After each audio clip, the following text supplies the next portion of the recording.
저는 딱 이거 발표한 거 보고 이건 무조건 호재다. 시장이 이제 다시 조금 움직이려나? 그러면 어디부터 다시 움직일까를 생각해 보면 체제상 혜택을 못 받는 걸로 알고 있는데 이거 오해입니다. 제가 오늘 새로운 패러다임 하나를 드릴 건데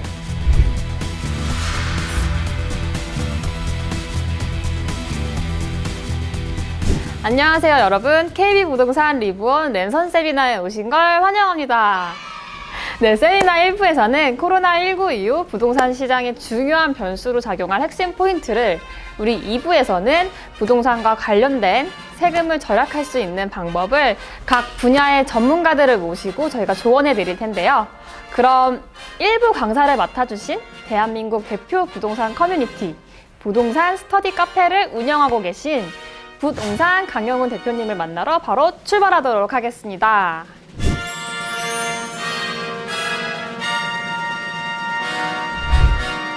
네, 대표님 안녕하십니까? 안녕하세요. 네, 이 마음의 고향 같은 곳에 와서 이렇게 촬영하니까 너무 좋네요. 2020년도 벌써 꽤 많은 시간이 흘렀어요. 근데 그간의 부동산 시장 흐름을 본다면 1216 대책 이후 수도권 풍선 효과를 빼놓을 수 없을 것 같은데, 먼저 그럼 수도권 지역의 풍선 효과는 왜 발생하고 또 이 풍선 효과가 우리 부동산 시장에 어떤 영향을 미칠까요? 코로나19 때문에 어떻게 보면 2020년 상반기는 사회 대부분의 이슈들이 다 잡혀 먹었던 것 같아요. 근데 부동산 시장 같은 경우도 사실 생각해보면 작년 하반기, 그러니까 2019년 하반기부터 2020년 1월달, 2월달까지만 하더라도 신조어들이 엄청나게 만들어졌거든요. 예를 들자면 갑자기 수용성, 그 다음에 김부검, 이런 식으로 기존의 부동산 상승장에서 약간 소외됐었던 지역들이 무섭게 가격이 치고 오르는 모습들을 보이면서 이 지역들로 시장 사람들의 수요들이 많이 움직였었거든요. 근데 그 수요들이 코로나19가 굉장히 심각한 상황으로 가면서 아이고 지금 세계가 어떻게 될지 모르는데 집 사러 어떻게 가냐, 집도 보여주지도 않고 부동산 시장 자체가 좀 침체가 됐었거든요. 네, 그렇죠. 근데 이제 확진자 숫자도 줄어드는 모습이 보이고 이제 코로나가 어느 정도 안정세에 접어들었다라고 생각하니까 이제 그 이후부터 다시 이제 부동산 시장이 어떻게 움직일까? 지금 일단 코로나19 이후에 드러난 모습들을 보면 항상 이제 우리나라 수도권 부동산 시장은 어디를 먼저 봐야 되냐면요, 강남을 봐야 되거든요.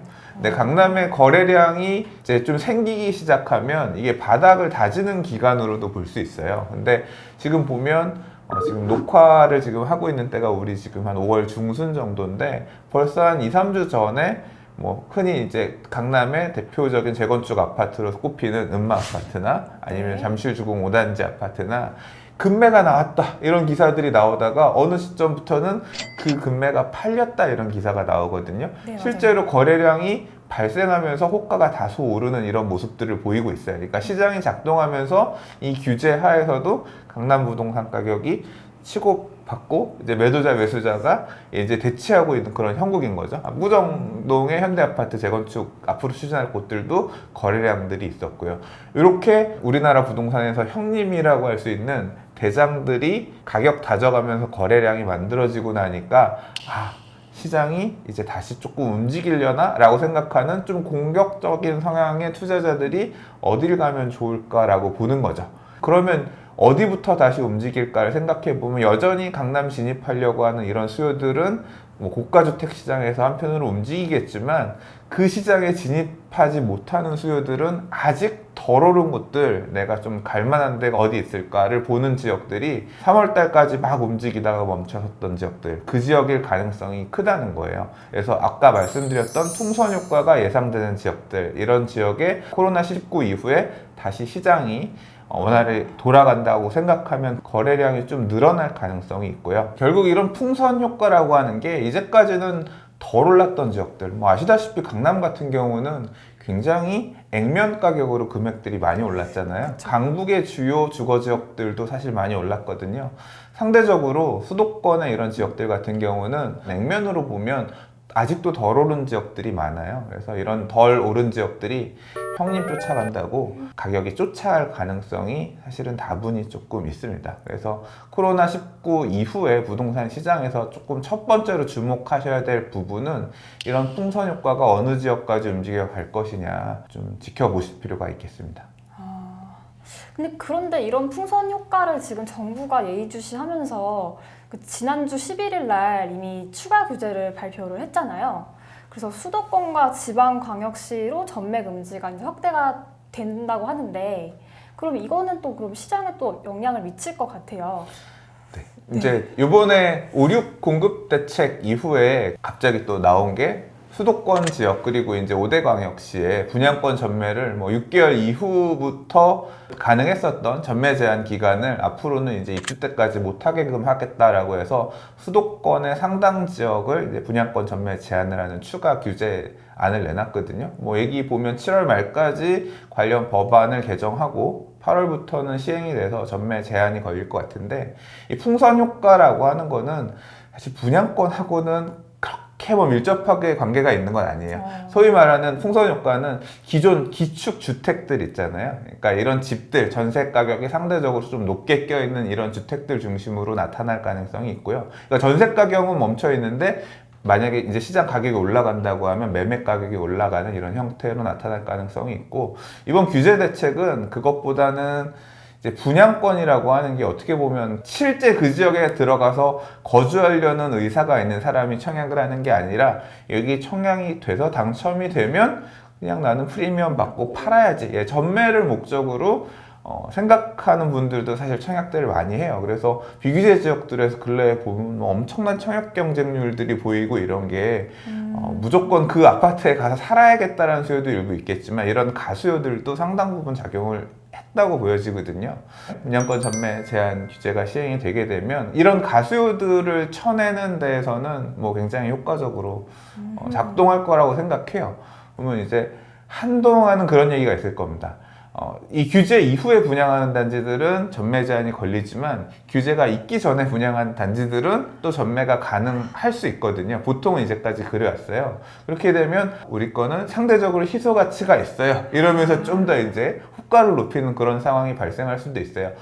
비슷한 사례가 인천 검단 신도시에서 있었습니다. 검단이 초기에 분양했던 단지들 같은 경우는 전매 제한이 없었어요. 그래서 전매가 가능했기 때문에 전매 가능한 막차다 이래서 조금 인기가 몰린 경우가 있었는데, 이후에 분양하는 단지들 같은 경우는 전매가 안 되니까 사실 실수요자 중심으로 청약을 해야 됐고 미분양, 미계약 물량들이 좀 있었단 말이에요. 그래서 네네네. 작년에 굉장히 항상 검단, 인천의 미분양 이런 게 좀 악성 미분양 이런 식으로 언론에도 많이 보도가 됐었는데, 실제 이제 여름, 가을 지나면서 이 미분양들이 소진되기 시작하고 이 지역 분위기가 달라졌다 이런 얘기들이 나왔거든요. 가수요가 걷어진다는 얘기는 실수요가 그만큼 진입하기에 조금 경쟁이 줄어든다는 얘기니까 이제 좋은 시점이 온다는 얘기인 거잖아요. 그래서 청약통장 가지고 계신 분들 중에서 실수요자분들이라고 하면 가점 커트라인이 낮아지는 효과가 있을 거예요. 또는 진짜 가점이 내가 너무 낮아서 진입할 기회가 없었는데 검단의 과거 사례를 돌이켜보면 비슷한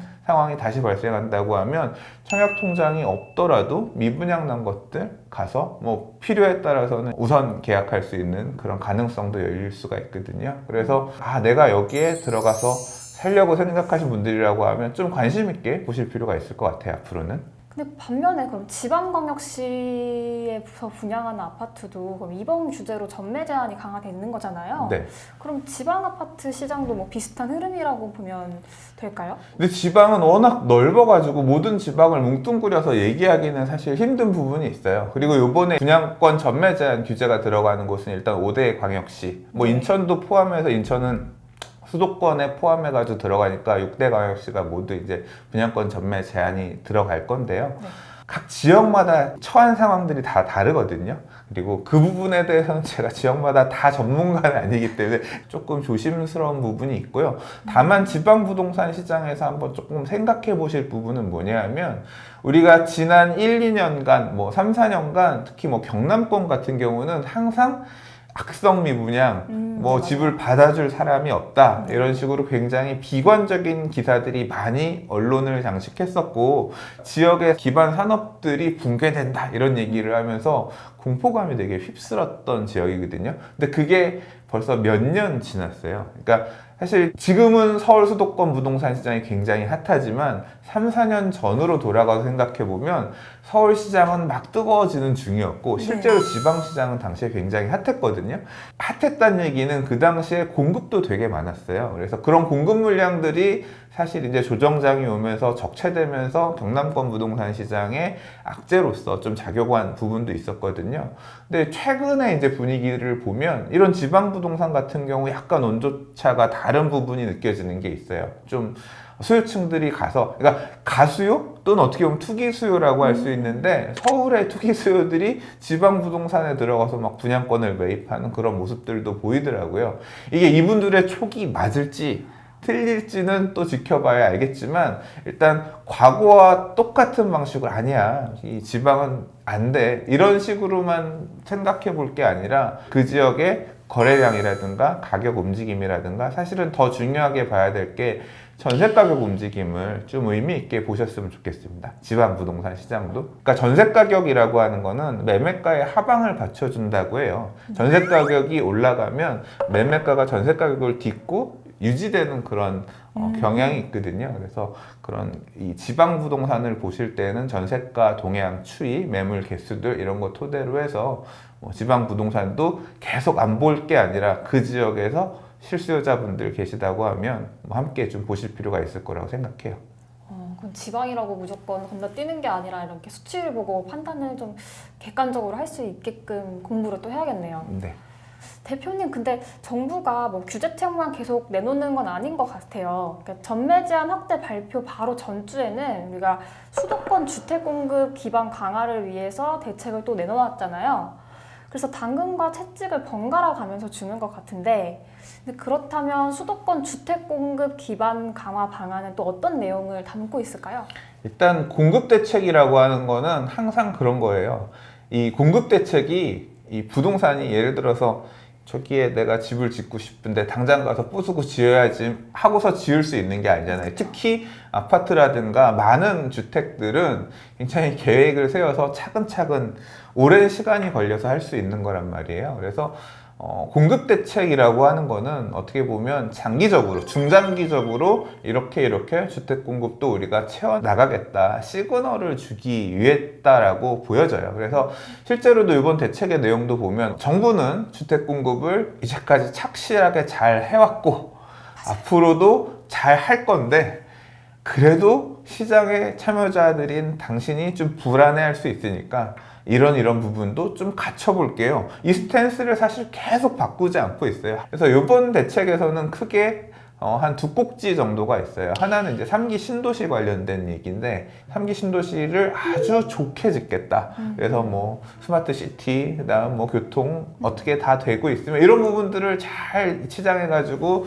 이쁘게 포장을 해서 얘기를 하면서 빠르면 2021년, 그러니까 내년이죠. 내년 정도에는 사전 예약을 해서 받을 수 있게끔, 그러니까 집 사지 말라는 얘기잖아요. 이거 어느 정도 가능성 있는 통장 가지고 계신 분이라고 하면 사전 예약부터 기다려보세요. 입주는 몇 년 뒤에 하더라도 당신 집찜 해놓을 수 있을 겁니다. 이제 이런 시그널을 주고 싶었던 부분이 하나가 있고요. 또 하나 이제 계속 얘기 나왔던 부분이 뭐냐면 언론의 많은 전문가들이 주택 공급 부족하다, 자꾸 부족하다 얘기를 해오셨거든요. 근데 정부는 아니야 안 부족해 이런 포지션이었잖아요. 그래? 그러면 조금 더 만들어 볼게 라고 해서 그게 이제 여러 가지 채널의 주택 공급을 늘리기 위한 방안들을 얘기를 했어요. 사실은 3기 신도시 발표를 할때 서울에도 신도시 내놓으라 그랬었거든요. 근데 서울은 끝까지 안 내놨어요. 서울은 그린벨트 안 풀 거다. 그린벨트는 후대가 써야 될 거기 때문에 우리 안 풀 거다라고 하면서 뭘 내놨었냐 하면 서울 안에 있는 유휴 토지들 이런 것들을 최대한 쥐어 짜내서 공공청사 지을 때 아파트 조금 껴서 지을게. 또는 여기에 무슨 유휴부지에 아파트 지을게. 이거 통해서 최대한 얼마 만들어내겠다. 이런 식으로 인서울 안에 있는 주택 공급을 내놨거든요. 근데 시장의 요구는 뭐였냐면 재개발 세개발 재건축 완화해서 정비 사업으로 집 내놔라 이런 거 얘기했는데 사실 그건 또 안 했어요. 왜 안 했냐면 부동산 가격이 불안해질 여지가 있다. 왜 불안해질 여지가 있냐면 민간 시장이기 때문에 개인이 사고 팔 수 있잖아요. 그러니까 이렇게 개인이 접근할 수 있는, 진입할 수 있는 곳은 자꾸 허들을 세워서 활성화해 주려고 하지 않았단 말이에요. 해주더라도 좀 가격 불안이 적게 발생할 수 있는 것만 좀 신경을 썼죠. 대표적인 게 소규모 주택 정비 사업이에요. 그래서 뭐 가로주택 정비 사업이나 아니면 소규모 재건축 사업, 자율주택 정비 사업. 이거는 5,000제곱미터, 뭐 앞으로는 조금 완화가 돼서 10,000제곱미터 이하에서도 할 수 있는데 그래봐야 몇천 평 정도밖에 안 돼요. 그러니까 몇 세대 안 되는, 다시 말해서 대대적인 어떤 가격 불안이 일어나지 않은 그런 소규모 개발에서는 조금 완화책을 주면서 활성화하고자 하는 방향은 있었는데 흔히 우리가 다들 가고 싶어하는 뭐 인기 지역의 대단지 아파트가 될 수 있는 재개발이나 재건축을 풀어주려는 조짐은 없었거든요. 근데 이번 대책에서는 그 부분을 건드린 게 있어요. 뭐냐면 공공재개발이라는 이름으로 기존의 재개발 사업이 원래 가기 위해서 2004년도 이후에 정비 예정구역이라고 하는 서울시에서 수립하고 있는 재개발 기본 계획 안에 재개발을 또는 주거환경 개선 사업을 하려고 했던 곳이 있었는데 지금 뭐 10몇 년이 지나도록 잘 안 갔던, 그러니까 사업이 잘 지지부진하고 추진되지 않았던 이런 지역들이 한 102곳 정도 있었다고 하거든요. 네네. 여기를 예전에 서울시 같았으면 그냥 해제시키고 도시재생해라 이랬을 것 같은데 이번에 아니야. 그 지역은 앞으로 주택 공급을 가능한 한 좀 할 수 있게끔 바꿔볼게. 약간 스탠스를 바꿔서 사업이 이제까지 안 갔다라고 하면 사업이 좀 잘 갈 수 있게끔 용적률도 풀어주고 토지에 대한 용도도 조금 완화를 해줘서 사업성을 좀 확보해가지고 사업을 추진할 수 있게끔 해줄게 이런 시그널을 줬어요. 사업도 좀 더 빨리 할 수 있게끔 단계도 좀 단축시키고 니네들한테 하라고 해놨더니 안 하잖아. 그러면 우리 LH나 SH 같은 공공기관이 들어가서 사업도 빨리 하게끔 해볼게. 뭐 이런 식으로 약간 스탠스가 바뀐 부분이 있어요.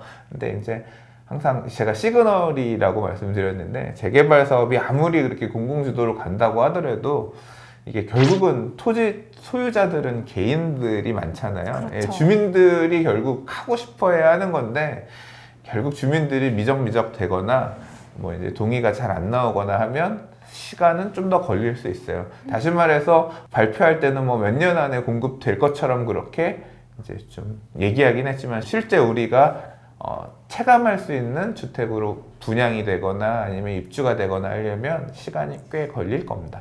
예. 근데 이번 대책에서 그 언급된 용산 정비창 개발이 또 이번에 이슈가 되기는 했었잖아요. 네. 그래서 벌써 그 인근 지역에서 가격 변동 조짐이 좀 보인다고 하더라고요. 네.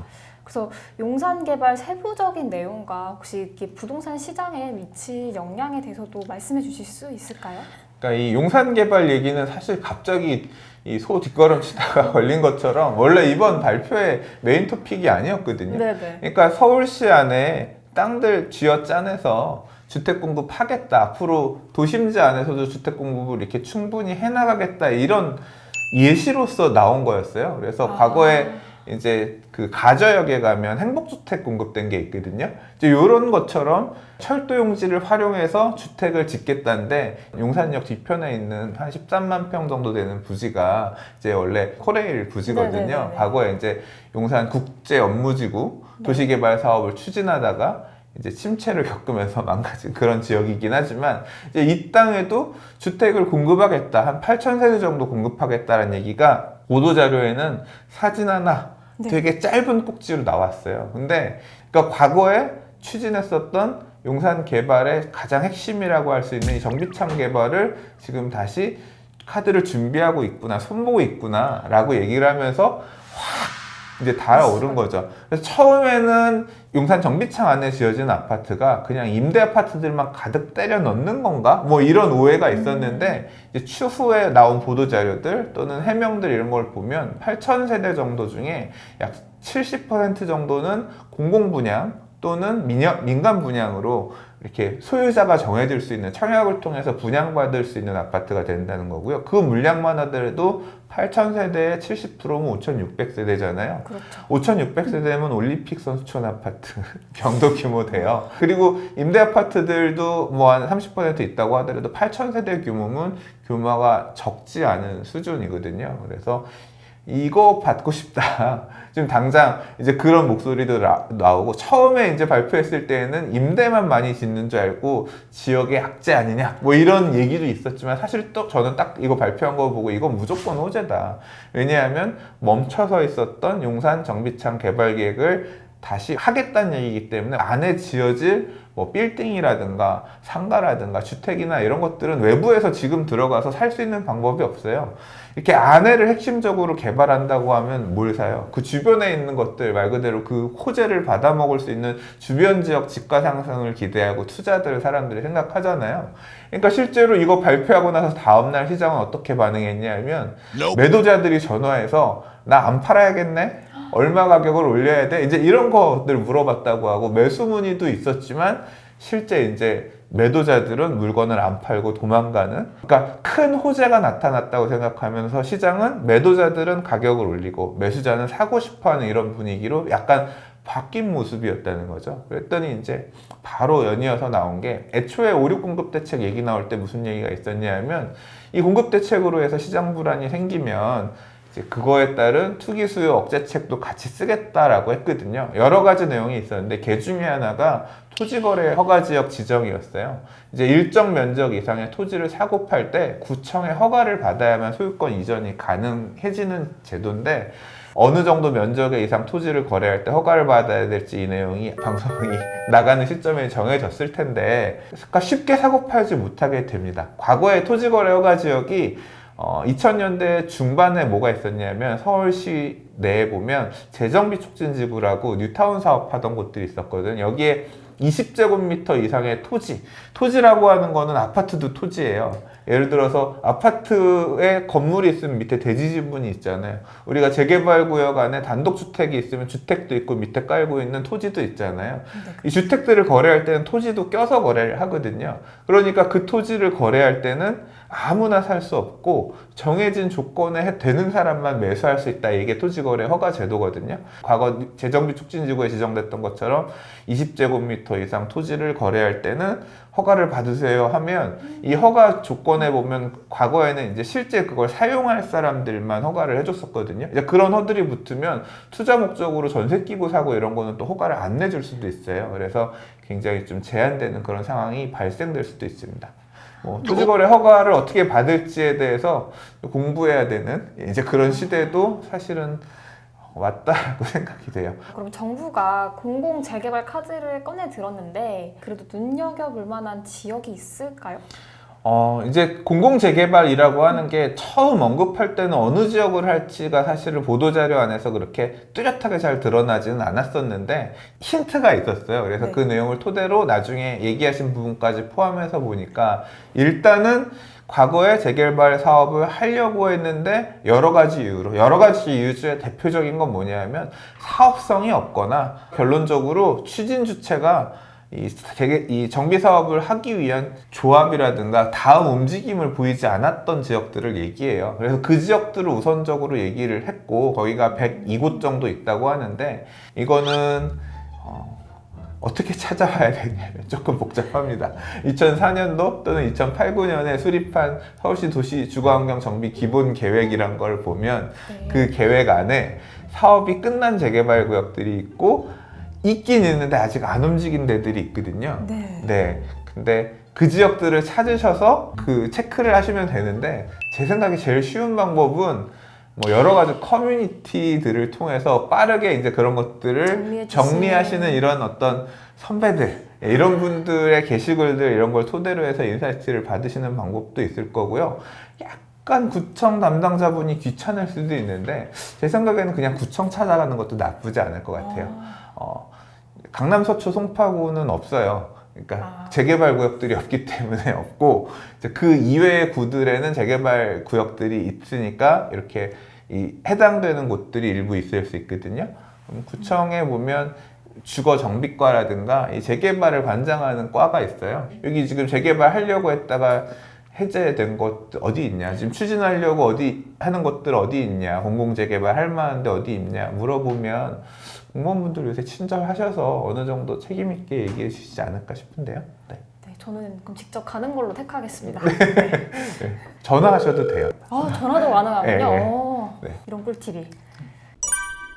네, 다음은 입주 물량과 전세 가격 부분에 대해서 이제 또 짚고 넘어가 볼게요.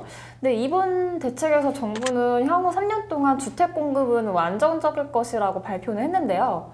근데 국토부 자료에 따르면 2021년 아파트 입주 물량이 서울은 3만 6천 가구, 그리고 수도권은 13만 4천 가구 정도라고 하는데, 그럼 향후 입주 물량은 정말 안정적일까요? 그러니까 아까 제가 앞서 수도권 풍선 효과 얘기를 할 때 말씀드린 부분이 전세 가격은 매매 가격의 하방을 다져준다 그랬잖아요. 예를 들어 전세가 5억인 아파트가 매매가가 8억이었어요. 네. 뭐 여러 가지 이유 때문에 가격이 빠져서 8억에서 호가가 7억 5천, 7억 이렇게 내려가려고 하는데 전세가 5억에 이렇게 딱 받쳐주고 있으면 5억 밑으로는 안 떨어질 거잖아요. 왜냐하면 전세 가격이 받쳐주니까. 근데 전세 가격이 불안해져서 5억 하던 전세가 6억. 임대인들은 항상 뭐 세금도 많이 내야 되고 하니까 더 받을 수 있으면 더 받으려고 하잖아요. 새 아파트 신규 입주 물량이 없는 시절에는 5억 아파트를 나 6억 정도는 받아야겠어라고 얘기를 했는데 세입자는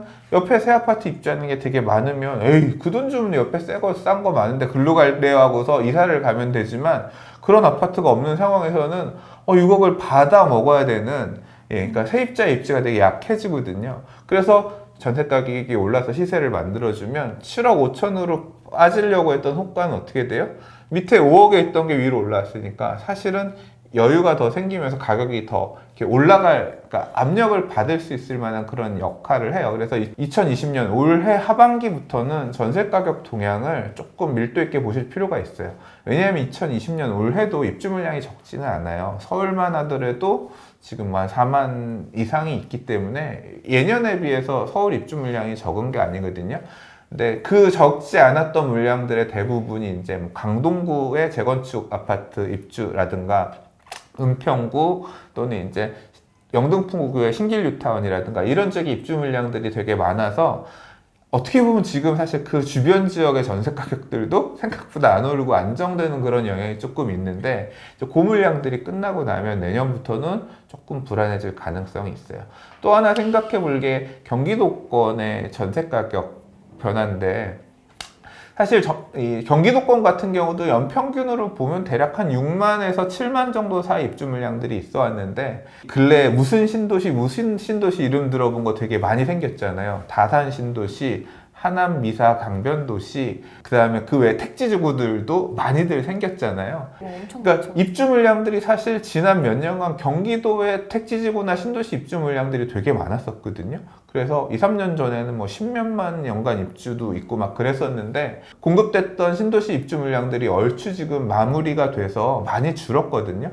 서울의 전세 가격이 지난 몇 년간 상대적으로 좀 안정화됐던 이유가 경기도 입주 물량이 많았던 부분도 있어요. 경기도에 택지지구 분양받은 사람 누구겠어요? 서울에 빌라 살다가 나 저기 신도시 분양받아서 이사가 이런 분들이 사실은 이제 많죠. 서울 안에 전세 살다가 아파트 내 집 새 걸로 해서 이렇게 하면서 좀 수요를 채워줬던 부분들이 있는데 그게 줄어든다는 얘기는 다시 경기도도 전세 가격이 조금 올라갈 여지가 있다는 얘기예요. 예를 들자면 재작년에 엄청 문제 많이 됐었던 동탄 갭 투자 사건들. 전세를 나가야 되는데 못 돌려주는 사례들 되게 많이 있었잖아요. 왜 많이 했냐면 옆에 신도시 입주 계속 되고 신도시 전세 가격 막 바닥을 기면서 가는데 기축 아파트 전세 가격이 걔 때문에 맥을 못 쳐서 못 올라갔던 거예요. 근데 걔 물량들이 다 끝나니까 어째요? 이제 옛날 전세 가격 달라고 하고 더 달라고 하면 사실 그런 갭 투자 문제가 살짝 해소되는 국면으로 가고 있거든요. 이런 상황들이 경기도권에서 발생할 수 있거든요. 그 얘기는 아까 사실 앞에 처음에 얘기했었던 풍선 효과와도 사실은 맞물려요. 풍선 효과는 결국 매매가 대비 전세가가 높이 있어서 투자금이 많지 않는 지역으로 사람들이 뭔가 가능성이 있지 않을까 움직이는 건데 전세 가격이 다시 회복될 수 있다라고 보면 그런 지역을 찍어서 움직이는 사람들은 사실 또 투자를 하겠다고 갈 가능성도 배제할 수 없다. 그런 경향이 나타날 가능성이 있다는 거죠. 이런 부분들이 좀 같이 맞물려 있어서 2020년, 21년에는 전세 가격의 변동을 지역별로 잘 꼼꼼하게 보시면 좋겠습니다. 네, 이외 부동산 시장에서 눈여겨봐야 할 이슈가 또 많이 있으실 것 같아요. 혹시 여기서 또 꼭지 하나 집어가지고 설명을 해주실 수 있으실까요?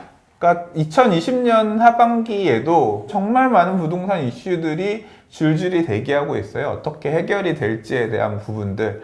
뭐 예를 들자면 저는 이게 말이 되는지 모르겠지만 15억 초과 대출, 대출을 금지하는 게 이게 위헌이다 가지고 앞으로 다투어서 결과 나올 게 있거든요. 이게 위헌이 아니면 앞으로 추가 규제 나오면 뭐 12억 초과 대출 금지, 9억 초과 대출 금지, 어떤 뭐 이런 부분도 가능하잖아요.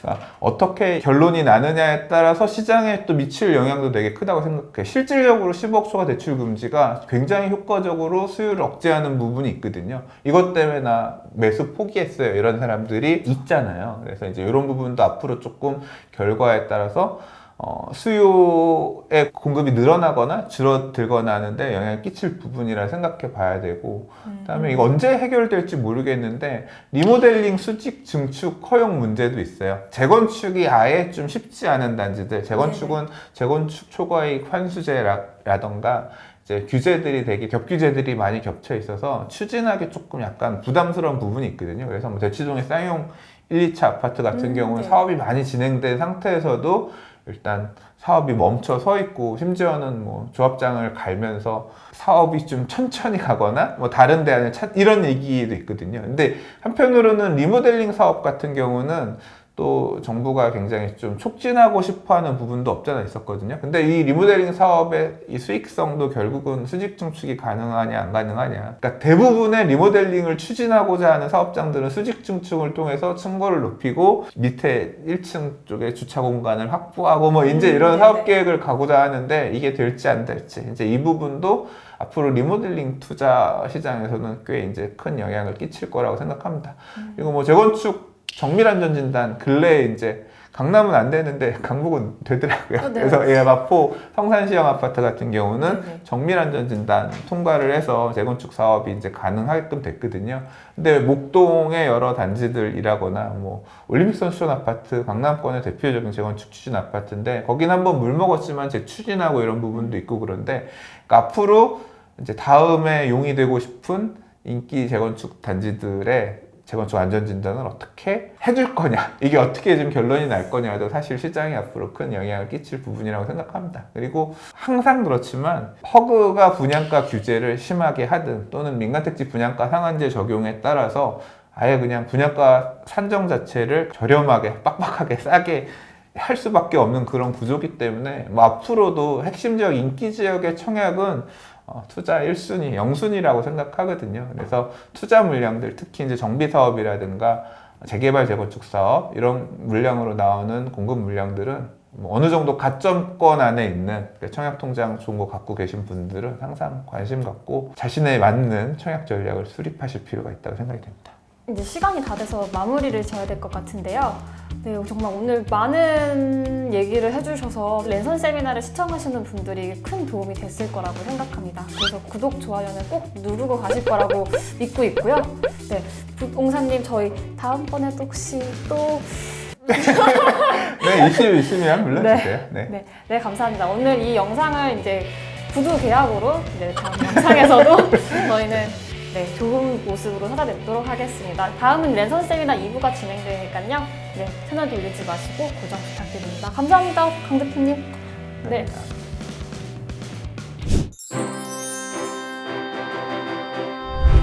이게 진지해야 돼요? 아니면 좀 편하게 하셔도 돼요. 막 해도 돼요? 네, 막 하셔도 돼요. 막 드립 던져도 되는 거예요? 네네네네. 알았어요. 네, 안녕하세요, 여러분. 네, 부동산과 관련된 정부의 정책과 대책들이 여러 번 발표되면서 많은 분들이 공부해야 할 내용들이 늘어나고 있는데요. 또 잘못 공부했다가 손해를 볼 수 있는 분야가 바로 이 세금 분야입니다.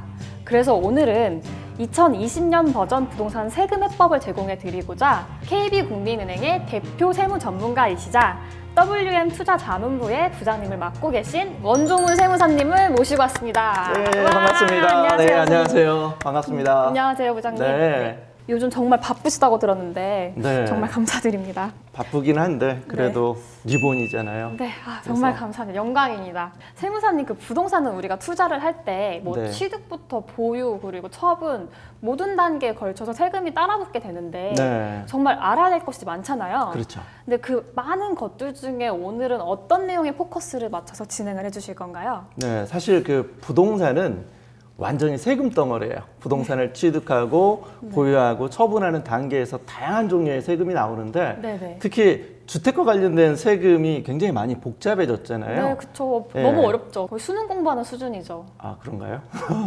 어찌됐든 오늘은 네. 이 주택과 관련된 세금에 대해서 좀 공부를 한번 해볼 건데 네. 물론 다주택자에 대한 세금 문제도 복잡하지만 오늘은 1주택자에 대한 세금 문제에 대해서 해결 방법 한번 집중적으로 한번 알아보는 시간을 갖도록 하겠습니다. 자, 그럼 기대를 가득 안고 저희 첫 번째 질문 시작하도록 하겠습니다. 네, 네. 가장 큰 이슈가 되고 있는 다주택자에 대한 세금 강화 부분인데요. 네. 다주택자들의 세금이 늘어난다고 하는데 네. 어떤 부분 때문에 그런 걸까요? 우리가 부동산을 취득하고 보유하고 처분하는 단계에 모든 세금들이 있게 되는데 특히 주택 같은 경우에는 보유 단계에 대한 종합 부동산세에 대한 세금 부담이 늘어나고 네. 매각 단계에 대한 양도소득세 부담이 상당히 늘어나게 되는데 네. 보유 단계에 대한 세금이 이 다주택자가 늘어나는 이유는 이 종합 부동산세가 주택 숫자에 따라서 세율을 차등해서 적용하게 되거든요. 그러니까 주택 숫자가 많을수록 더 높은 세율을 적용하는 구조로 돼 있으니까 아무래도 부담이 더 커지게 될 거고 양도소득세 같은 경우에는 우리 흔히 조정 대상 지역이라고 하잖아요. 네네네. 이 조정 대상 지역에 2주택 이상인 분들이 주택을 매각하면 세율이 높아지고 장기보유 특별공제도 못 받게 돼요. 3주택 이상은 세율도 더 높아지게 되고요. 그러다 보니까 다주택자에 대한 세금 부담이 늘어날 수밖에 없는 구조입니다. 아, 그렇군요. 근데 그런데 늘어난다고는 하는데 다주택자의 종부세가 얼마나 늘어나는지는 체감이 안 돼요. 네, 혹시 얼마나 늘어나는지 대략적인 예시를 들어주실 수 있으신가요? 그럼요. 저도 체감이 안 돼요, 사실은. 그래서 네네. 커닝 페이퍼를 좀 가지고 왔어요. 네. 일단 이 종부세가 늘어나는 이유부터 좀 알아야 되는데 종합부동산세가 늘어나는 이유는 4가지 정도가 있어요. 네. 첫 번째는 우리 공시가격으로 종합부동산세를 계산하게 되는데 이 공시가격에다 곧바로 세율을 곱하는 게 아니라 이 공시가격의 일정 비율을 곱해서 과세 표준을 떨어뜨려 주게 되거든요. 네. 그 역할을 하는 게 공정시장가액 비율이라는 게 있어요. 그 공정시장가액 비율이 2019년도에 85%였어요. 네. 그런데 올해 90%를 적용하게 될 거고 굉장히 높죠? 네네. 근데 아직 놀라시면 안 돼요. 더 놀랄 일들이 네. 많거든요. 이 공정시장가액 비율이 내년에는 95%로 올라가게 돼요.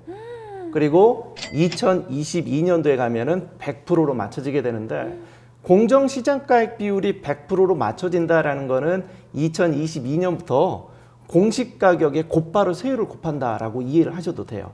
이게 종부세가 늘어나는 첫 번째 이유가 될 거고 두 번째 이유는 국토부에서 공시가격을 상향 조정한다고 하죠.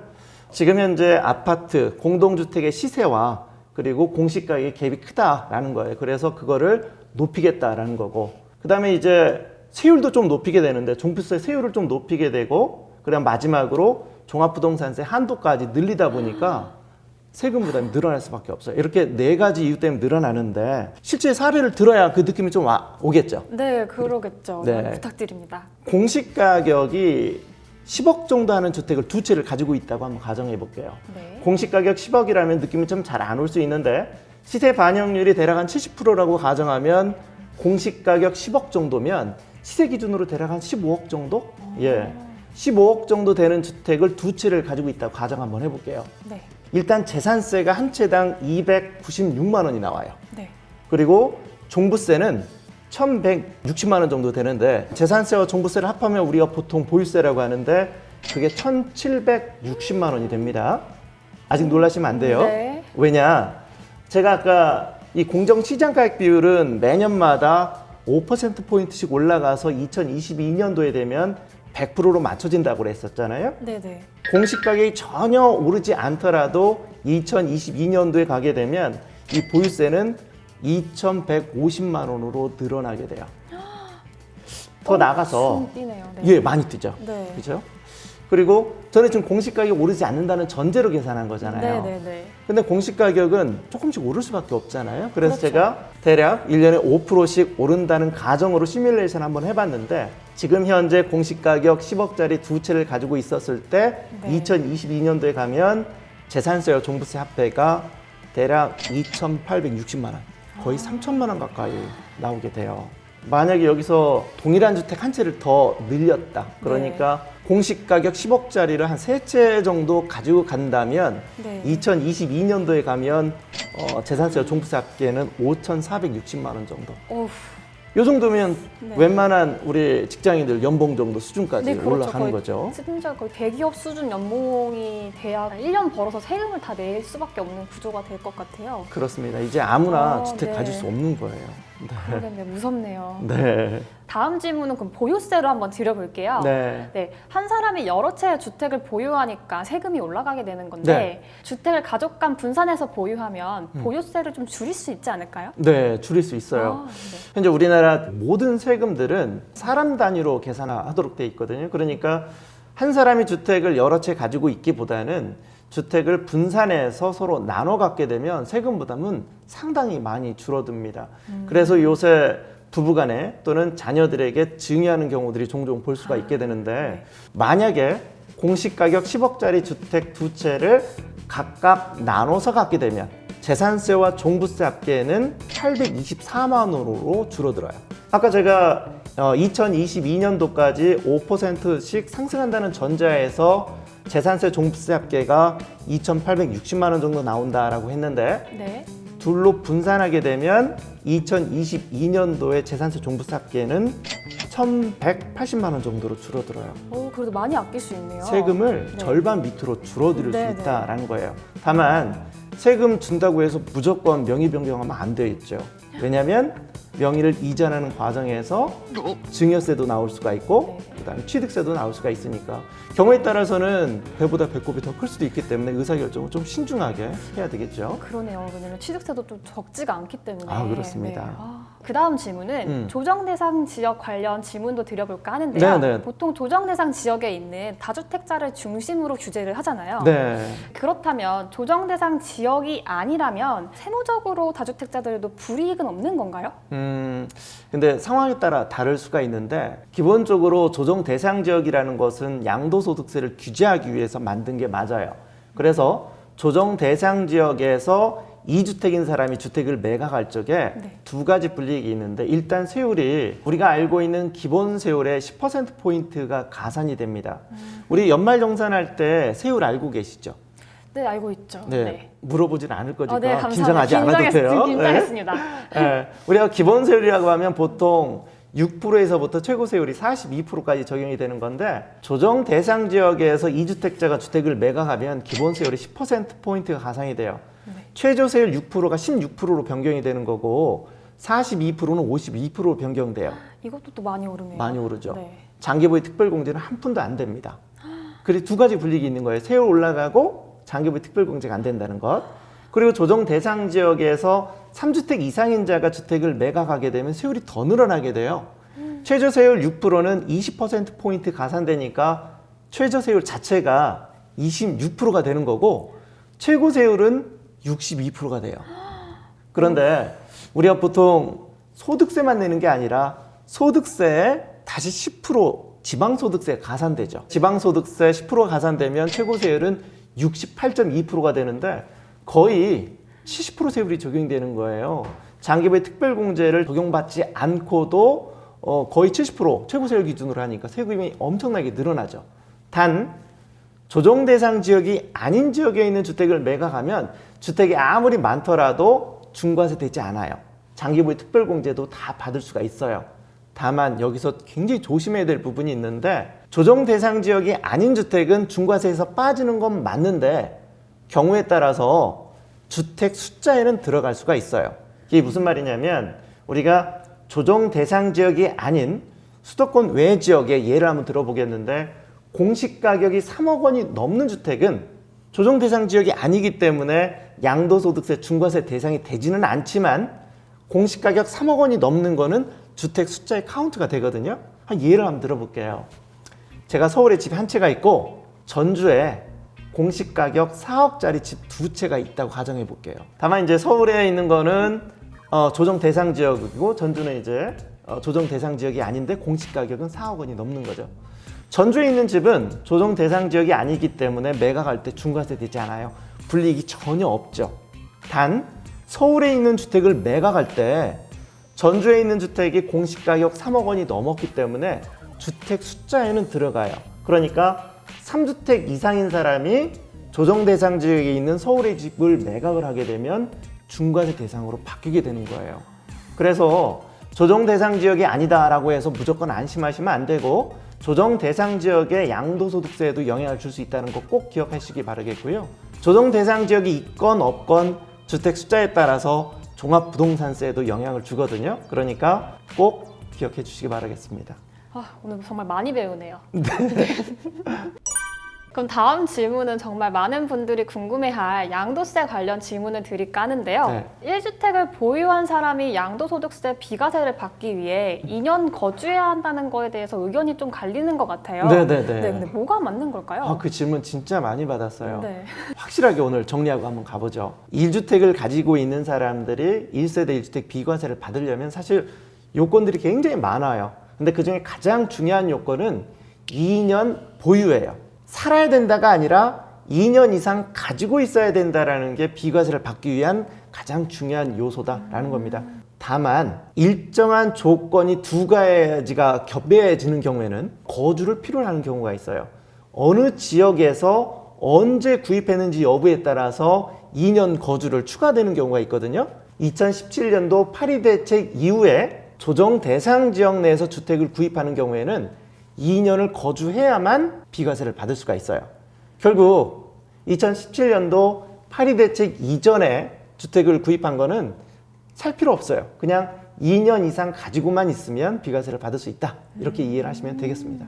정말 감사합니다. 네, 근데 세무사님, 그런데 어떤 사람들은 구입 시기와 상관없이 2년 이상 거주를 해야 된다고 또 이렇게 막 주장하시는 분들도 있더라고요. 네. 그럼 이분들은 틀린 내용인가요? 틀린 얘기는 아닌데 반만 맞는 얘기예요.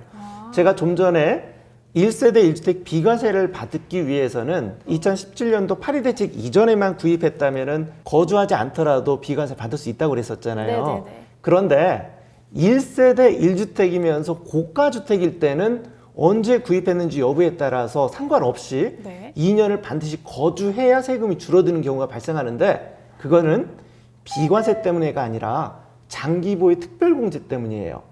2년 이상 거주해야만 1세대 1주택 고가주택에 대한 장기보유 특별공제가 좀 늘어나도록 돼 있거든요.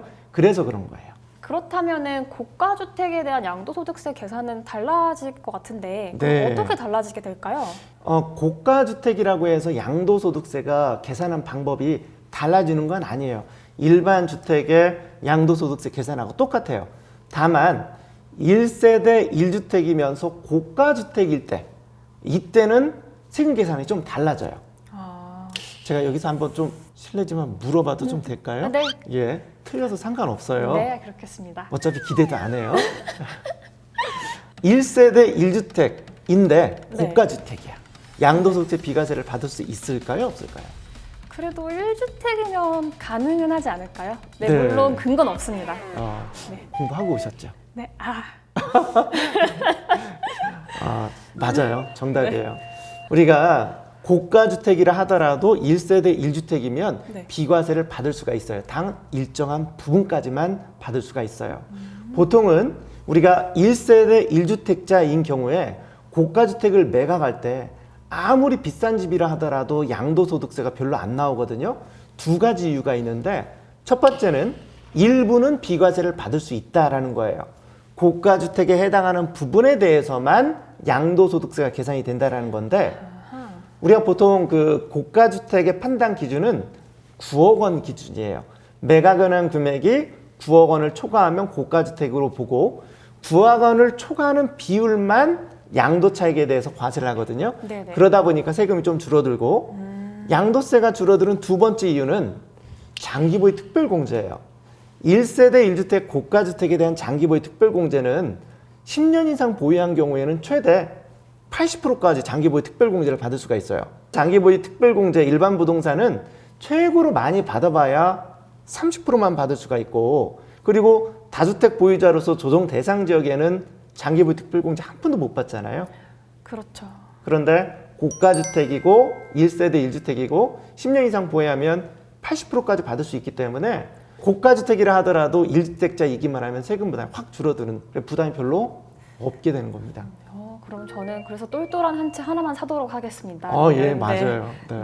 그럼 방금 1주택인 고가주택은 장기보유 특별공제를 최대 80%까지 받을 수 있다고 하셨는데 네. 그럼 어떻게 해야 80%를 최대로 받을 수 있을까요? 이 부분이 굉장히 어려워합니다. 네. 그리고 아까 좀 전에 질문에 이런 얘기가 있었잖아요. 언제 구입했는지 여부하고 상관없이 고가주택일 때 2년 이상 거주해야 장기보유 특별공제를 많이 받을 수 있다라는 말씀을 드렸는데, 일반적인 장기보유 특별공제는 일단 많이 받으려면 오래 가지고 있어야 되겠죠. 그런데 일반적인 장기보유 특별공제는 1년당 2%씩 공제가 가능해요. 3년 이상부터 장기보유 특별공제를 받을 수가 있는데, 예를 들어서 5년 보유했다. 그럼 5년에 1년당 2%니까 10%만 받을 수 있는 거예요. 이게 일반적인 겁니다. 네네. 그런데 1세대 1주택이면서 고가주택일 경우에는 장기보유 특별공제를 1년당 8%씩 받을 수 있어요. 그러니까 10년만 보유했으면은 80%까지 받을 수 있다는 거죠. 엄청나게 세금이 줄어드는 거예요. 네. 단 올해부터는 2년 이상 살아야만 1년당 8%씩 공제를 해주겠다라는 거예요. 그럼 만약에 아무리 오랫동안 가지고 있다 하더라도 2년을 거주하지 않았다면 원칙대로 1년당 2%씩 공제를 받을 수 있다라는 거고요. 두 번째, 내년에는 조금 더 엄격해져요. 내년부터는 장기보유 특별공제를 1년당 8%씩 해주지 않아요. 2021년부터는 보유기간 1년당 4%, 거주기간 1년당 4% 이렇게 나누게 돼요. 그러니까 장기보유 특별공제를 80%까지 풀로 받으려면 거주와 보유를 모두 다 10년 이상 해야 되는 일이 벌어지게 되는 거예요. 그게 2021년부터예요. 네. 그러면 또 한번 물어볼게요. 네, 지금 긴장 내용을 바짝 하고 이해하고 있습니다. 있는지. 네. 예. 긴장 안 해도 돼요. 네. 진짜 기대 안 해요. 네. 예를 들어서 주택 딱 한 채를 가지고 있는데 고가주택이에요. 네. 2년은 거주했는데 2년 거주한 이후에 임대를 했어요. 네. 근데 앞으로 나는 거주할 가능성이 없어 보여. 네. 자, 매각을 하려고 한다고 가정 한번 해볼게요. 올해 매각하는 게 좋을까요? 내년에 매각하는 게 좋을까요? 올해 매각하는 게 좋지 않은가요? 맞아요. 네. 제 기대를 네, 뛰어넘었어요. 바짝 긴장했습니다, 지금. 왜냐하면 올해까지는 2년만 거주했다면 1년당 8%씩 장기보유 특별공제를 받을 수 있다라는 네. 말씀을 드렸죠. 네. 만약에 똑같은 상황에서 내가 2년만 살고 10년 이상 보유는 했는데 내년에 매각하면 장기보유 특별공제는 80%까지 못 받게 되겠죠. 네, 그렇죠. 그렇죠? 자, 그러면 응용 단계 두 번째 질문 또 긴장 바짝 하겠습니다. 들어갑니다. 네. 두 번째 질문. 내가 주택 딱 한 채만 15년 동안 가지고 있었어요. 네. 거주는 한 번도 산 적이 없어요. 이런 주택은 올해 매각하는 게 좋을까요? 내년에 매각하는 게 좋을까요? 내년에 매각하는 게 낫지 않은가요? 네. 틀렸어요. 아, 그렇군요. 예. 왜냐면 아무 상관이 없어요. 아, 제가 아까 무슨 말씀을 드렸냐면 장기보유 특별공제, 1세대 1주택 고가주택의 장기보유 특별공제를 많이 받기 위한 기본적인 전제 조건은 2년은 기본적으로 살아야만 돼요. 그런데 2년을 살지 않았다면 어차피 장기보유 특별공제는 1년당 2%. 이분 같은 케이스는 네. 장기보유 특별공제는 올해 팔건 내년에 팔건 30%만 받을 수 있기 때문에 매각 시기를 조율할 필요 없다. 매각 시기 조율은 어느 시기에 팔아야 많이 받을 수 있을지 이것만 고민하면 되겠죠. 아, 그렇군요. 그럼 이번에는 다시 조정 대상 지역으로 넘어와서 질문을 드리려고 네, 하는데요. 네, 조정 대상 지역에서는 다주택이라 하더라도 양도소득세가 중과가 되지 않는 경우가 있다고 하시던데 네. 이거 맞는 말일까요? 맞는 얘기예요. 네. 조정 대상 지역이라 하더라도 중과세에서 배제되는 주택들이 여러 가지가 있는데 그건 대부분 특수한 케이스고, 조정 대상 지역에 있는 이 다주택을 중과세를 피할 수 있고 종부세도 피할 수 있는 가장 좋은 방법은 임대주택으로 이렇게 등록하는 거예요. 임대주택으로 등록하면 종부세도 피하고 중과세도 피할 수가 있는데 대신 조건이 있죠. 수도권 같은 경우에는 임대를 개시할 당시에 공시가격이 6억 원 이하야 되고요. 우리 수도권 외 지역은 공시가격 3억 원 이하에 돼요. 그리고 임대를 할 때 임대료 상승이 연기준으로 5%를 넘지 않도록 조건을 갖추게 될 경우에는 우리 중과세에서 빠질 수가 있습니다. 그리고 더불어서 12.16 대책에서 나온 얘기인데 일종의 퇴로를 좀 열어줬어요. 퇴로를 열어줬다는 거는 다주택 보유자라 하더라도 10년 이상 보유한 주택을 2020년 6월 30일까지 매각을 하게 되면 중과세에서 빼주겠다라고 정부가 약속을 했어요. 그런데 저는 요즘 제가 만나는 분들한테는 6월 30일까지 매각하라고 얘기하지 않고 5월 31일까지 가급적 좀 빨리 팔아라 라고 말씀을 드리거든요. 왜 그런지 이유가 있어요. 보통 재산세와 종부세를 보유세라고 하잖아요. 재산세하고 종부세의 과세 기준일이 혹시 언제인지 아세요? 세무사님, 저는 포기가 빠른 사람이라서요. 아, 좋아요. 네, 네. 모릅니다. 대신 네. 오늘부터는 제가 한 얘기 꼭 기억해 주세요. 네, 당연히 네, 그렇게 하겠습니다. 그리고 굉장히 중요하고 기억을 해줘야만 돼요. 재산세와 종합부동산세의 과세 기준일은 6월 1일인데 우리나라 재산세와 종부세는 6월 1일 딱 하루만 봐요. 그러니까 6월 1일 현재 주택을 가지고 있는 사람한테 재산세와 종부세를 다 몰아주게 됩니다. 그러니까 만약에 내가 어차피 주택을 매각하려면 6월 1일 현재 없는 게 좋겠죠. 6월 1일 전, 그러니까 5월 31일까지 주택을 매각을 하게 되면 적어도 매각하는 해에 재산세와 종부세는 피할 수가 있게 돼요. 오히려 이 경우에는 구입하는 사람이 구입하는 해에 재산세, 종부세를 다 내게 돼요. 그래서 종부세도 피하면서 중과세를 피하기 위해서는 6월 30일 기준으로 파는 게 아니라 5월 31일 이전에 매각하는 게 유리하다라는 거예요. 이거 엄청난 꿀팁이네요. 이거는 진짜. 6월 1일 네. 굉장히 중요하죠. 네네. 제가 네. 꼭 기억해 달라는 뜻으로 말씀을 드리는 건데 네. 6월 1일이 제 생일이에요. 그렇군요. 되게 굉장한 중요한 날이었어요. 네, 중요합니다. 6월 1일. 네. 잊어버릴 수 없죠? 네, 잊을 수 없을 것 같습니다. 네. 세무사님, 그러면 다주택자 중에 네. 2020년 5월 31일과 6월 31일을 경과해서 뭐 그런 분들도 꽤 계실 것 같은데 그렇죠. 그러면 다른 방법으로 양도소득세, 중과세를 피할 수 있는 방법은 없을까요? 있을 수 있어요. 그게 뭐냐면 임대주택 등록인데 굉장히 많은 사람들이 오해를 하고 있는 게 2018년도 9.13 대책 이후에는 임대주택 등록을 하더라도 세제상의 혜택을 못 받는 걸로 알고 있는데 이거 오해입니다. 제가 오늘 새로운 패러다임 하나를 드릴 건데 9.13 대책 이후에 구입한 주택은 임대주택 등록을 하더라도 혜택이 없지만 9.13 대책 이전에 이미 주택을 구입한 사람들은 9.13 대책 이후에 임대주택 등록하더라도 여전히 혜택을 받을 수가 있어요. 그러니까 공시가격이 6억 원 이하, 수도권 외 지역은 공시가격 3억 원 이하의 주택은 그리고 9.13 대책 이전에 구입했다면 지금 이후에 언제 임대주택 등록하더라도 종부세도 피할 수가 있고 의무임대 끝난 이후에는 양도소득세, 중과세 피할 수도 있기 때문에 요건이 된다면 반드시 한번 고려해 볼 필요가 있을 것 같습니다. 방금 임대주택 얘기를 해주셔서 이번에는 또 임대주택 질문을 드리려고 하는데요. 그 2020년 5월, 그러니까 이번 달부터 소득세를 내야 한다고 하는데 이것도 맞는 얘기일까요? 맞아요. 올해 아마 굉장히 많은 분들이 문의를 하실 거고 궁금해 하실 수 있을 것 같은데 그간 주택 임대소득이 있는 분들은 세금 신고하지 않는 분들이 굉장히 많았었어요. 그리고 정부도 일정 부분 면제부를 준 적도 사실이고요. 올해 2020년 5월 달에 주택 임대소득을 올해 처음부터 이제 신고를 하도록 돼 있는데 올해 임대소득을 신고하는 건 엄밀히 말하면 2019년도 귀속 임대소득에 대해서 과세하는 건데 2019년 귀속 주택 임대소득부터 소득의 많고 적음을 불문하고 종합소득세를 내도록 되어 있어요. 다만 주택 임대소득에도 분리과세 대상도 있고 비과세 대상도 좀 있거든요.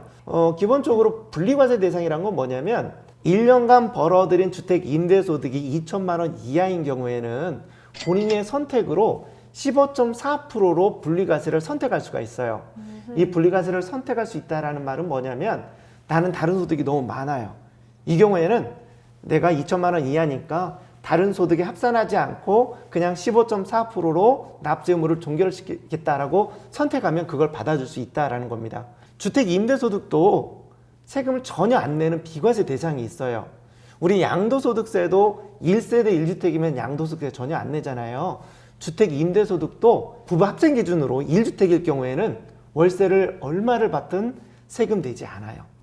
단 고가주택이 아니어야 된다라는 조건이 있는데 그게 9억 원인데 그 9억 기준은 공시가격 기준으로 9억 원 이하인 경우 1주택자에 대해서는 월세를 얼마를 받던 세금을 전혀 내지 않는다라는 겁니다. 그런데 1주택자가 임대소득에 대해서 비과세 받는 사람들이 많지 않아요. 왜 그러냐면 여기서 말하는 1주택자가 받는 월세 비과세다라는 거는 부부 합산 기준으로 유일하게 주택 딱 한 채를 가지고 있는 부부가 월세를 받을 때 비과세라는 얘기니까 내가 월세 비과세를 받기 위해서는 유일한 주택 한 채를 임대를 해야 되니까 나는 어딘가 나가 살아야만 가능하다는 거거든요. 그러다 보니까 그 대상자가 좀 많지는 않습니다. 세금 면제받기가 쉽지가 않군요. 네.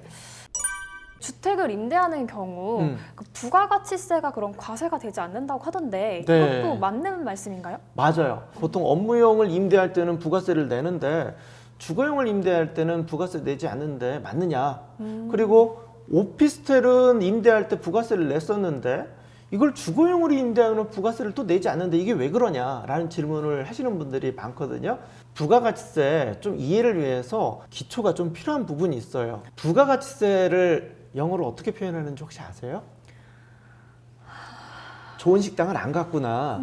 VAT 별도 이거 많이 봤을 텐데. 예. 제가 너무 긴장해서 그렇습니다. 아, 그래요? 네, 네. 제가 이렇게 무식한 사람이 아닌데 오늘 전 국민적으로 오늘 무식함을 아주 그냥 이런 거 다 잘라주세요. 사실 굉장히 지금 스마트한데 제가 보니까 제가 보통 부가가치세 하면은 VAT라고 표현하죠. 네. Value Added Tax라고 하는 건데 이 부가가치세의 가장 큰 특징은 세율이 10%로 단일 세율로 고정이 돼 있다라는 거예요.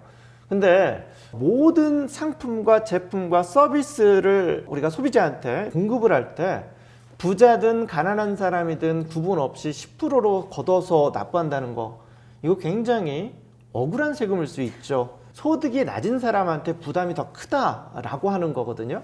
그러면 역진성을 완화시켜주기 위한 가장 간단한 방법은 뭐가 있느냐? 부가가치세 세율 자체를 누진 구조로 바꿔주면 돼요. 근데 그게 실무적으로 굉장히 어려울 수밖에 없죠. 예를 들어서 부가가치세가 누진 구조로 갔다면 슈퍼에서 맥주 한 병 사 먹기도 어려울 거예요. 왠지 아세요? 슈퍼 가게 주인이 그럴 거예요. 맥주 한 병 사 먹는데 소득증명 떼왔어? 뭐 이렇게 물어볼 거예요. 누진 구조로 가야 되니까. 네네. 그렇죠? 그래서 부가가치세는 누진 구조로 가지 않고 단일 세율로 고정하는 대신 이 부가가치세가 가지고 있는 기본적인 역진성을 완화시켜주기 위해서 부자든 가난한 사람이든 어쩔 수 없이 소비해야만 하는 상품에 대해서는 아예 부가가치세를 없애버리게 만드는 거예요. 그게 바로 면세라고 합니다. 그래서 우리가 보통 면세사업자라고 하는 경우들 많잖아요. 네. 그게 다 기초 생필품에 해당하는 것들이 부가가치세가 없는 거예요. 제가 이런 말씀을 드리는 건 부동산에도 기초 생필품이 있기 때문에 그래요. 부동산의 기초 생필품에 해당하는 건 두 가지가 있어요. 하나는 주택. 단 국민주택 규모 이하인 경우에는 세법상 기초 생필품으로 봐요. 그래서 부가가치세가 없어요. 그러니까 우리가 주택을 분양을 할 때 전용 면적 8호제곱미터 이하에 대해서는 분양 계약서를 보세요. 부가세란 말이 전혀 없죠. 아, 네. 대신 전용 면적이 8호제곱미터가 넘어가게 되면 이건 기초 생필품을 넘었다고 해서 분양 계약서에도 부가가치세가 별도로 붙게 됩니다. 물론 아니 강남의 8호제곱미터 이하가 생필품이냐? 말도 안 되죠. 기준이 그렇다라는 겁니다. 부동산의 기초 생필품에 해당해서 부가세를 빼는 게 하나 더 있는데 네. 주택이 임대 용역이에요. 왜냐하면 기본적으로 주택을 임차해서 사용하는 사람들은 아무래도 소득이 좀 낮은 분들이 많을 수 있겠죠. 여기에 부가세를 부과하게 된다면 우리 주거 생활의 안정을 꾀할 수가 없죠. 그래서 여기에 부가세를 빼는 개념입니다. 그렇죠? 이렇게 기초 생필품으로 보는 부동산에도 두 가지가 있고 하나 더 있어요. 우리가 생산의 3요소는 토지, 네. 노동, 자본 이렇게 세 가지를 우리가 생산의 3요소라고 하는데 세법에서는 이 생산의 3요소를 다르게 표현해요. 부가가치를 만들어내는데 반드시 필요한 요소. 부가가치 창출 요소라고 해요. 그러니까 생산하는데 이거는 없어서는 안 된다라는 거예요. 생산의 기초 요소이기 때문에 여기에는 부가가치세를 부과하지가 않아요. 그래서 토지 거래에 네. 부가가치세를 부과하지 않는 거예요. 아. 우리가 부동산을 분양을 할 적에 보면은 부가가치세 별도라고 돼 있지만 건물만 부가세 부과하고 토지는 부가세 없죠. 네네. 그 이유인 거예요. 부동산 관련돼서 부가세 없는 게 세 가지가 있다. 네. 주택 거래, 국민주택 규모 이하 면세, 주택 임대. 이 주택 임대는 호화로운 주택 임대할 때도 면세. 예. 그 다음에 토지 거래 면세. 이 세 가지는 면세가 된다. 그래서 아까 말씀드린 것처럼 주택을 임대할 적에는 주택의 규모, 주택의 숫자 전혀 상관없이 부가세가 과세되지 않는 면세다라고 이해하시면 되겠습니다. 지금 너무 설명을 잘해주셔가지고 질문을 계속 드리고 싶은데 아쉽게도 마지막 질문을 드려야 될 것 같습니다. 네. 그 마지막은 특별히 이제 오피스텔 질문을 갖고 왔는데요. 근데 오피스텔도 임대주택을 등록하시는 분들이 꽤 있으신 걸로 네. 아는데 네. 그럼 오피스텔은 세법상 아니면 또 세무적으로 볼 때 주택으로 볼 수 있나요? 오피스텔도 주택입니까? 라고 물어보시는 분들이 굉장히 많아요. 네. 그러면 제가 뭐라고 얘기하냐면 오피스텔은 박쥐 같은 존재입니다 라고 얘기해요. 어떨 때는 쥐라고 했다, 어떨 때는 새라고 했다 이렇게 하거든요. 네. 오피스텔이 그런 존재예요. 그러니까 오피스텔은 우리나라 세법상 실질 기준으로 판단해요. 만약에 그 오피스텔을 주거용으로 사용하면 주택으로 보고요. 업무용으로 사용하면 주택이 아닌 걸로 봅니다.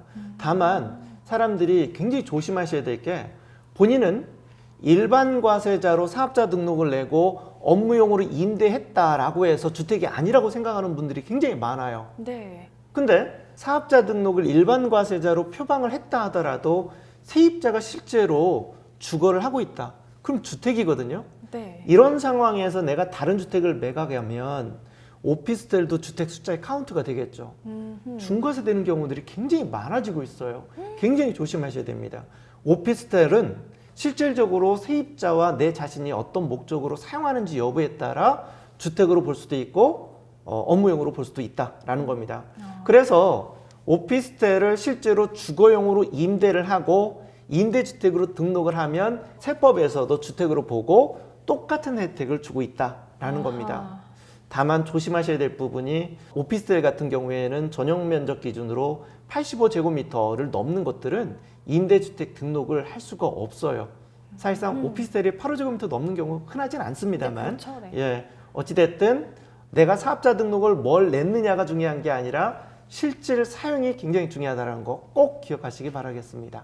네, 저도 꼭 기억하겠습니다. 감사합니다. 네, 제가 더 감사합니다. 오늘 정말 많은 팁을 주셔가지고 오늘 내용만 숙지를 잘 해놔도 부동산 세금 때문에 머리가 아플 일이 없을 것 같아요. 네. 정말 큰 감사드리고요. 네. 오늘 영상이 도움이 되실 거라고 확신을 하기 때문에 뭐 좋아요와 구독 꼭 해주실 거라고 믿고 있습니다. 저희 마지막 멘트 한 번만 네. 부탁드려도 괜찮을까요? 당연하죠. 당연히 네. 해야죠. 그 보통 다양한 의사결정의 갈림길에서 우리가 고민하는 경우들이 많아요. 할까 말까 고민하는 경우. 정말 할까 말까 고민이 되면 그냥 하십시오. 그리고 뭔가 살까 말까 고민할 때 그때 역시도 그냥 사십시오. 우리가 유튜브 다 보고 나서 구독을 할까 말까 고민하시는 분들 계시죠? 고민하지 마시고 구독 누르세요. 구독은 사랑입니다. 네, 감사합니다. 마지막까지 말씀 한마디 한마디가 너무 표현의 방법이 없습니다. 네, 오늘 저희 영상은 아쉽지만 여기서 마치도록 하겠습니다. 네, 네, 지금까지 리브온TV였습니다. 정말 감사드립니다, 세무사님. 감사합니다.